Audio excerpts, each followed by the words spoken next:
So good morning guys. तो चलिए start करते हैं आज के यानी कि 12 अगस्त के इंपॉर्टेंट करंट अफेयर्स को। देखिए हमारा पहला प्रश्न क्या है कि अभी हुए कॉमनवेल्थ गेम्स 2022 में किस देश की एम्मा मैक्योन ने अकेले 56 देशों से ज्यादा मेडल जीते हैं? तो आंसर होगा इसका ऑस्ट्रेलिया। तो ऑस्ट्रेलिया की 18 वर्षीय तैराक हैं ये एम्मा मैक्कॉन, जिन्होंने कॉमनवेल्थ गेम्स 2022 में एक अनूठा रिकॉर्ड बनाया है। उन्होंने कॉमनवेल्थ गेम्स 2022 में 56 देशों से ज्यादा मेडल जीत लिए। वो तैराक हैं, स्विमर हैं, तो उन्होंने तैराकी में अलग अलग स्पर्धाओं में 1 ब्रोंज, 1 सिल्वर और 6 गोल्ड यानी कि टोटल 8 मेडल जीते इन्होंने। वैसे इस कॉमनवेल्थ गेम्स 2022 में टोटल 72 देशों ने हिस्सा लिया था, जिसमें से हम क्या कह रहे हैं, इन्होंने अकेले ही 56 देशों से ज्यादा मेडल जीत डाले हैं। और अकेले कितने? 8 मेडल, जिसमें से 6 गोल्ड है। और इस तरह से एक इन्होंने अनूठा रिकॉर्ड बनाया। कहां से हैं ये? ऑस्ट्रेलिया से हैं। और आप जानते हो कॉमनवेल्थ गेम्स 2022 में टॉप पे कौन है? ऑस्ट्रेलिया है। सेकंड पे इंग्लैंड है, तीसरे पे है कनाडा और चौथे पे है भारत। और मैं आपको याद दिला दूं, मैंने परसों ही इससे संबंधित जो भी इंपॉर्टेंट क्वेश्चन बन सकते हैं उनका एक स्पेशल वीडियो बना के डाल दिया, और आप प्रैक्टिस कर सको इसके लिए उन सभी 30 इंपॉर्टेंट क्वेश्चन की क्विज भी बना करके कल अपलोड कर दी है। कहां पर? आपके क्रैक एग्जाम एप्लीकेशन पे। अच्छा, अब जिसने वो वीडियो देख लिया उनसे एक प्रश्न मैं पूछूंगा। बताओ भारत के वो कौन से खिलाड़ी हैं जिन्होंने अकेले ही 4 मेडल जीते हैं, जिसमें से 3 गोल्ड हैं और 1 सिल्वर है। और जिसने वो वीडियो अभी तक नहीं देखा वो जरूर देख लेना। वो एक वीडियो देखने के बाद आपको कोई दूसरा वीडियो देखने की जरूरत नहीं पड़ेगी। आपके एग्जाम में यहां से डेफिनेटली क्वेश्चन बनेगा, तो ये जानते हुए उसे मिस मत करना। बढ़ते आगे। फिर बताओ अभी हाल ही में किसे मरणोपरांत कर्नाटक रत्न अवार्ड से सम्मानित किया गया? तो आंसर होगा पुनीत राजकुमार को। तो कर्नाटक सरकार दिवंगत कन्नड़ एक्टर सुपरस्टार पुनीत राजकुमार को मरणोपरांत कर्नाटक रत्न अवार्ड से सम्मानित करेगी। अभी इसकी घोषणा कर्नाटक के जो मुख्यमंत्री बसवराज बोम्मई उन्होंने की है। आपको याद होगा पिछले साल दिल का दौरा पड़ने से उनका निधन हो गया था, और पुनीत राजकुमार ये कर्नाटक रत्न अवार्ड से सम्मानित होने वाले 10वें व्यक्ति होंगे। अच्छा, अशोक सूता का नाम आपने जरूर सुना होगा। CII क्वालिटी रत्न अवार्ड 2021 इनको मिला था। बीवी दोषी अभी रॉयल गोल्ड मेडल 2022 से इनको सम्मानित किया गया था। ये भारतीय वास्तुकार है, आर्किटेक्ट है। और चारुदत्त मिश्रा हिम तेंदुए के संरक्षण के लिए व्हीटली गोल्ड अवार्ड मिला था इनको। तो इनके नाम भी याद रखना। बढ़ते आगे। चलो फिर बताओ, अगस्त 2022 में रविंद्र नाट्य मंदिर में 22वें भारत रंग महोत्सव का शुभारंभ किया गया। किसने किया शुभारंभ? प्रश्न में एक्चुअली ये पूछ रहे हैं। तो आंसर होगा भगत सिंह कोश्यारी। महाराष्ट्र के राज्यपाल है भगत सिंह कोश्यारी। अभी इन्होंने मुंबई में रविंद्र नाट्य मंदिर में 22वें भारत रंग महोत्सव का शुभारंभ किया। और PL देशपांडे महाराष्ट्र कला अकादमी के द्वारा संयुक्त रूप से मुंबई में हमारे स्वतंत्रता सेनानियों को श्रद्धांजलि देने के लिए 5 दिवसीय नाट्य उत्सव ये आयोजित किया जा रहा है। अभी 9 अगस्त को शुरू हुआ ये, और 13 अगस्त तक चलेगा। और राष्ट्रीय नाट्य विद्यालय के निदेशक जो हैं प्रोफेसर रमेश चंद्र गौड़, उन्होंने इस कार्यक्रम की अध्यक्षता की। अच्छा, वैसे महाराष्ट्र के भी नए मुख्यमंत्री बने थे, क्या नाम है? एकनाथ शिंदे। एक ही तो है। अच्छा, मंदिर की बात है। कुछ मंदिर जो अभी न्यूज में थे वो आप याद रखना, जैसे कि उमिया माता मंदिर पूछ सकते हैं कहां पर है? गुजरात में है। कालिका माता मंदिर मिलेगा आपको गुजरात में। जगत गुरु श्री संत तुकाराम महाराज शिला मंदिर ये पुणे में है। रामप्पा मंदिर तो आप जानते ही हो, जिसे रुद्रेश्वर मंदिर भी कहते हैं, ये आपको मिलेगा तेलंगाना में। अभी हमारा 39 नंबर का वर्ल्ड हेरिटेज साइट बना था ये। और 40वां साइट कौन सा बना? धोलावीरा बना है, जो कि एक हड़प्पा स्थल है। कहां पे मिलेगा? गुजरात में। याद रखना ये। बढ़ते आगे। चलो बताओ, हाल ही में कौन प्रयोगशाला में हीरों को विकसित करने वाले निर्माताओं को निधि देने के लिए नीति तैयार करने वाला पहला भारतीय बैंक बना है? तो आंसर होगा स्टेट बैंक ऑफ इंडिया। तो SBI ये लेबोरेटरी में हीरों को विकसित करने वाले निर्माताओं को निधि देने के लिए पॉलिसी तैयार करने वाला पहला इंडियन बैंक बन गया है। आप जानते हो एक तो जो हीरे होते हैं वो जमीन से निकलते हैं, वो हैं नेचुरल हीरे, पर आर्टिफिशियल भी तो हीरे बनाए जाते हैं जो नेचुरल जैसे ही होते हैं। अब ये जो नई पॉलिसी लेकर के आएगा वो सिंथेटिक हीरे के उत्पादन के लिए जो भी लोग कारखाना लगाना चाहते हैं उनके लिए ये पॉलिसी आएगी। ये भाई हम ये मशीन खरीदना चाहते हैं इसके लिए, तो वहां के लिए। SBI की बात करें उससे पहले आप मुझे बताओ, यूनियन बैंक ऑफ इंडिया की अभी पहली महिला MD CEO कौन बनी थी? A मणि मेखलाई बनी थी। और union bank of India account aggregator ecosystem पर लाइव होने वाला ये पहला पब्लिक सेक्टर बैंक बना। अभी कोटक महिंद्रा बैंक आप जानते हो आईटी पोर्टल के साथ एकीकृत होने वाला ये पहला बैंक बना। और आईसीआईसीआई इसने कैंपस पावर नाम से एक डिजिटल प्लेटफॉर्म लॉन्च किया था। अच्छा, स्टेट बैंक ऑफ इंडिया के अध्यक्ष कौन है? दिनेश कुमार खारा है। मुंबई में आपको हेडक्वार्टर मिलेगा। इसकी टैगलाइन होती है the banker to every Indian. अभी एसबीआई जनरल इंश्योरेंस के एमडी सीईओ बने थे कौन? पारितोष त्रिपाठी। और एसबीआई के जो पूर्व अध्यक्ष हैं कौन? रजनीश कुमार। उन्होंने एक बुक लिखी है जिसका नाम है द कस्टोडियन ऑफ ट्रस्ट। और श्रीनगर में जो डल झील है वहां पे तैरता हुआ एटीएम खोलने वाला ये पहला बैंक बना था। और अगर एसबीआई जनरल इंश्योरेंस की हम लोग बात करें तो इसने अभी नया स्वास्थ्य बीमा वर्टिकल लॉन्च किया था। हैशटैग बहाने छोड़ो टैक्स बचाओ अभियान शुरू किया था। और साइबर वॉल्ट एज बीमा योजना इसने शुरू की है। और आरोग्य संजीवनी हेल्थ इंश्योरेंस पॉलिसी भी लॉन्च की थी। तो ये सब याद रखना, बढ़ते आगे। चलो बताओ, अगस्त 2022 में प्रधानमंत्री नरेंद्र मोदी ये किस राज्य में स्थित दूसरी पीढ़ी यानी कि सेकेंड जनरेशन के इथेनॉल संयंत्र प्लांट को राष्ट्र को समर्पित किया इन्होंने, यानी कि उद्घाटन किया? तो आंसर होगा हरियाणा। तो प्रधानमंत्री नरेंद्र मोदी ने हरियाणा के पानीपत में 2G इथेनॉल प्लांट का उद्घाटन किया। इससे किसानों को लाभ होगा और प्रदूषण में भी कमी आएगी। और ये जो प्लांट है ये देश में जैव ईंधन यानी कि बायोफ्यूल के उत्पादन और उपयोग को बढ़ावा देगा। चलो आप कमेंट बॉक्स में जब तक लिख के बताओ, अभी बायोफ्यूल डे हमने जैव ईंधन दिवस कब मनाया था? तो इस 2G इथेनॉल प्लांट का निर्माण इंडियन ऑयल कॉरपोरेशन के द्वारा किया गया। लागत कितनी आई? 900 करोड़ रुपए। इस प्लांट के माध्यम से किसानों को जो पराली जलाते हैं ना वो खेतों में, तो उसके बेहतर इस्तेमाल में मदद मिलेगी। मतलब ये किसानों को पराली की समस्या से छुटकारा दिलाने के लिए एक आसान और स्थायी विकल्प होगा। इससे किसानों की इनकम भी बढ़ेगी। कैसे? क्योंकि इसमें लगभग 2 लाख टन चावल की भूसी का उपयोग होगा इस प्लांट में। तो वो कहां से लाएंगे? किसानों से ही तो लेंगे। तो किसानों को उसके बदले पैसा मिलेगा। तो किसानों को पैसा मिलेगा तो 3 चीजें हो गई। पराली की समस्या, मतलब उनको जलाना नहीं पड़ेगा, उससे प्रदूषण नहीं होगा, किसानों को इनकम भी हो जाएगी, कि आम गुठलियों के भी दाम, और हमारा एनवायरमेंट भी सही रहेगा। और इससे सालाना लगभग 3 करोड़ लीटर इथेनॉल उत्पन्न भी किया जाएगा, यानी कि उसका प्रोडक्शन भी किया जाएगा। तो ये और फायदा। और आपको याद होगा अप्रैल 2022 में पूर्णिया बिहार में भारत के पहले इथेनॉल प्लांट का उद्घाटन किया गया था। और अभी किया गया है हरियाणा में। और आपको याद होगा इथेनॉल प्रमोशन नीति बनाने वाला पहला राज्य भी आपका कौन सा है? बिहार ही है। अब बात यहाँ पे हरियाणा की है, तो ये रहा मैप में हरियाणा। देखो कैपिटल इसकी चंडीगढ़ है। आप जानते हो चंडीगढ़ में भारत का सबसे ऊंचा एयर प्यूरिफायर टावर भी लगा था।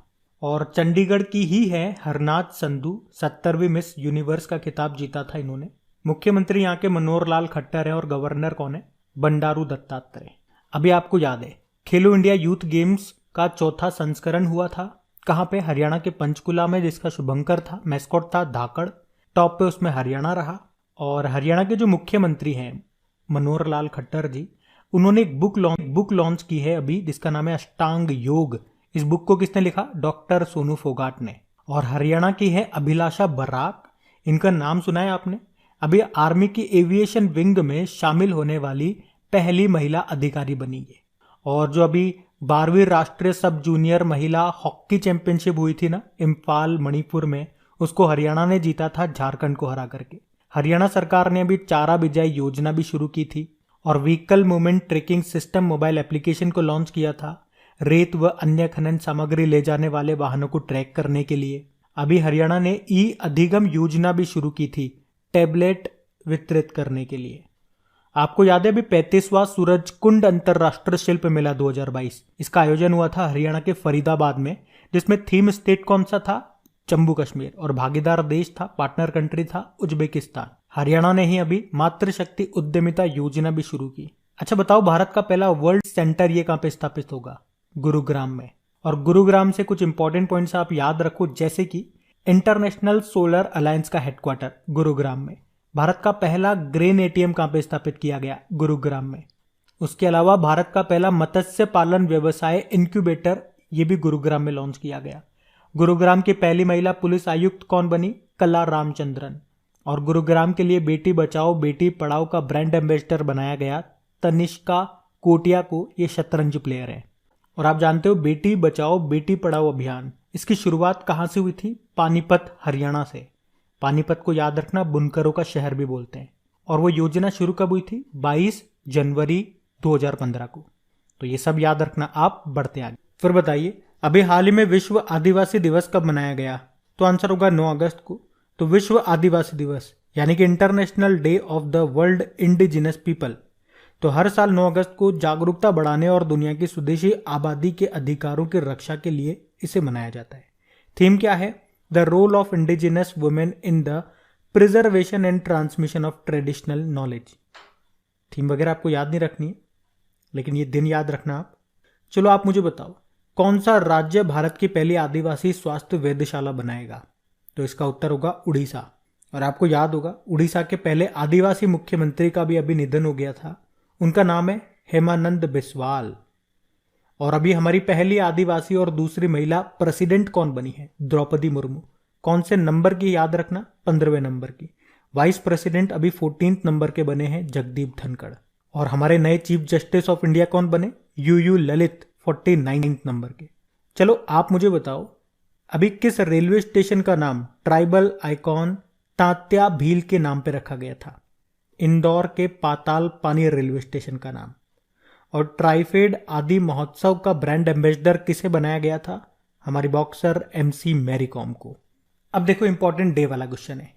तो 1 अगस्त को हमने 3 डे बनाए थे। वर्ल्ड लंग कैंसर डे, मुस्लिम महिला अधिकार दिवस यानी कि मुस्लिम वुमेन्स राइट डे, और वर्ल्ड वाइड वेब डे। 6 अगस्त को हिरोशिमा दिवस होता है और 9 अगस्त को नागासाकी डे होता है। 7 अगस्त को राष्ट्रीय हथकरघा दिवस, नेशनल हैंडलूम डे, और 7 अगस्त को ही राष्ट्रीय भाला फेंक दिवस मनाया। 8 अगस्त को आसियान डे मनाया। अभी 9 अगस्त को ये विश्व आदिवासी दिवस। 10 अगस्त को हमने विश्व जैव ईंधन दिवस मनाया, वर्ल्ड बायोफ्यूल डे, और 10 अगस्त को ही वर्ल्ड लायन डे भी मनाया। ये भी याद रखना। बढ़ते आगे। चलो बताओ, अभी हाल ही में किस देश के मशहूर एम्पायर रूडी कर्टजन का निधन हो गया? तो आंसर होगा दक्षिण अफ्रीका। तो साउथ अफ्रीका के मशहूर अंपायर थे रूडी कर्टजन, जिनका भी कार एक्सीडेंट में निधन हो गया। इनकी उम्र थी 73 ईयर। कर्टजन ये स्लो फिंगर ऑफ डेथ के लिए काफी मशहूर थे। दरअसल किसी बल्लेबाज के आउट होने का फैसला देते समय वे काफी धीरे हाथ उठाते थे, इसी वजह से उन्हें स्लो फिंगर ऑफ डेथ कहा जाता था। आपको याद है, अभी इंग्लैंड के लिसेस्टर क्रिकेट ग्राउंड का नाम सुनील गावस्कर के नाम पे रखा गया था। चलो आप मुझे बताओ, पुरुषों के टेस्ट मैच में मैच अधिकारी बनने वाली पहली महिला एम्पायर कौन बनी? तो आंसर होगा क्लेयर पोलसेक। याद रखना। बढ़ते आगे। कातुपल्ली शिपयार्ड ये किस राज्य में स्थित है? तो आंसर होगा तमिलनाडु में। अब ये आपके न्यूज में क्यों आया? एक्चुअली में इतिहास में पहली बार अमेरिका का एक नेवी शिप है जिसका नाम है US navy ship Charles Drew. ये अभी रिपेयरिंग के लिए यहां पर आया है। ये लार्सन एंड टुब्रो का शिपयार्ड है, याद रखना। कातुपल्ली शिपयार्ड जो कि मिलेगा आपको तमिलनाडु के चेन्नई में। तो पहली बार अमेरिका का कोई नेवी शिप हमारे यहां पे सर्विस के लिए आया, रिपेयरिंग के लिए आया। तो न्यूज ये है और पहली बार हुआ इसलिए इंपॉर्टेंट है। और यहीं से स्टैटिक प्रश्न निकाल के मैंने रख दिया कि कातुपल्ली शिपयार्ड ये कहां पर है? तो आंसर होगा तमिलनाडु में। आपको ये तो पता है भारत और अमेरिका के बीच में 2+2 बैठक होती है, और ये अमेरिका के साथ ही नहीं करते हम, क्वाड देशों के साथ, जैसे कि अमेरिका हो गया, जापान हो गया, ऑस्ट्रेलिया, इनके साथ हम 2+2 वार्ता करते हैं जिसमें डिफेंस के ऊपर डील की जाती है। लेकिन इंडिया ने अमेरिका के साथ एक और डील साइन की थी जिसका नाम है logistic exchange memorandum of agreement. 2016 में इस पे साइन किया गया था। इसमें क्या है, मान लो कभी किसी जहाज या एयरक्राफ्ट में टूट फूट या खराबी होगी तो वो आपस में मिलके हम सॉल्व कर लेंगे। अगर अमेरिका का जहाज इंडिया के किसी पोर्ट पर रुकना चाहता है तो रुक सकता है। उसी तरह से भारत का कोई शिप अगर अमेरिका के किसी बंदरगाह यानी कि पोर्ट पर रुकना चाहता है तो रुक सकता है। उसी तरह से अगर जहाज वगैरह किसी की रिपेयरिंग करानी है तो वो आपस में मिलजुल करके कर सकते हैं। हम उनसे करवा लेंगे, वो हमसे करवा लेंगे। ये एग्रीमेंट है, ये डील है। उसी के तहत ये यहां पर रिपेयरिंग के लिए आया। तो कहां पे आया? कातुपल्ली शिपयार्ड में। चलो आप मुझे बताओ, भारत का पहला स्वदेशी विमान वाहक पोत INS विक्रांत किसने बनाया? इसको कोचिन शिपयार्ड लिमिटेड ने। और आपको याद होगा अमेरिका से हमने रोमियो हेलीकॉप्टर लिए। टोटल हम बनवा रहे हैं, टोटल हम ले रहे हैं 24, जिसमें से अभी 2 आ गए हैं। अभी ये 2 कहां पे उतरे थे? कोचिन शिपयार्ड में ही उतरे थे। और कोलकाता पोर्ट का नाम अभी बदल के क्या कर दिया, श्यामा प्रसाद मुखर्जी पोर्ट, ये भी आप याद रखना। बढ़ते हैं आगे। चलो बताओ, अभी हाल ही में नीति आयोग की 7वीं शासी परिषद की बैठक की अध्यक्षता किसने की, तो आंसर होगा नरेंद्र मोदी। देखो आप जानते हो नीति आयोग के जो अध्यक्ष हैं वो प्रधानमंत्री होते हैं, वर्तमान में है नरेंद्र मोदी। अब नीति आयोग के अंडर में एक मीटिंग का आयोजन किया जाता है, गवर्निंग काउंसिल यानी कि शासी परिषद की बैठक। अभी इसका ये 7वां संस्करण था, कब, 7 अगस्त को। और अभी ये जो बैठक हुई यहाँ पे 3T शब्द सामने आया।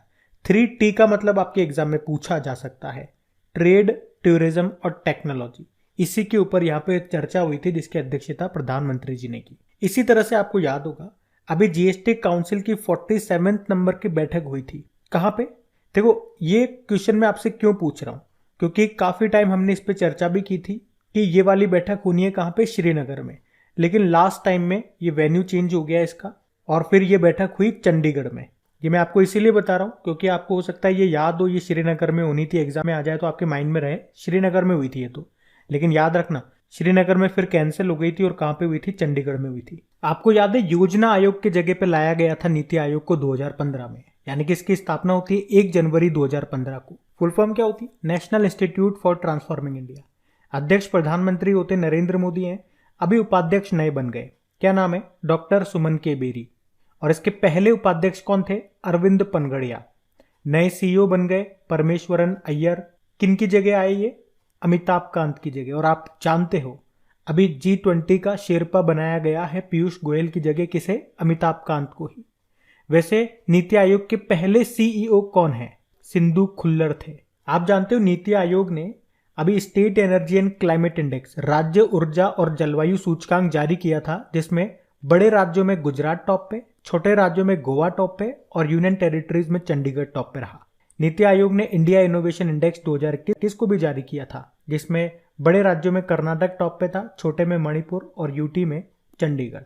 उसी तरह से अभी एक्सपोर्ट प्रिपेयर्डनेस इंडेक्स 2021 भी जारी किया था, निर्यात तैयारी सूचकांक 2021, जिसमें गुजरात टॉप पर था। तो ये आप ध्यान रखना। बढ़ते आगे।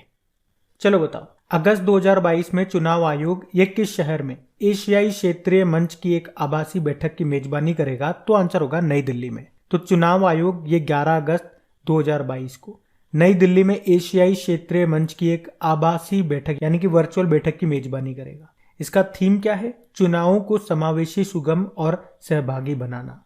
ये सितंबर 2022 में national electoral institute of Mexico के द्वारा आयोजित किए जाने वाले लोकतंत्र के लिए वैश्विक शिखर सम्मेलन का अग्रदूत होगा।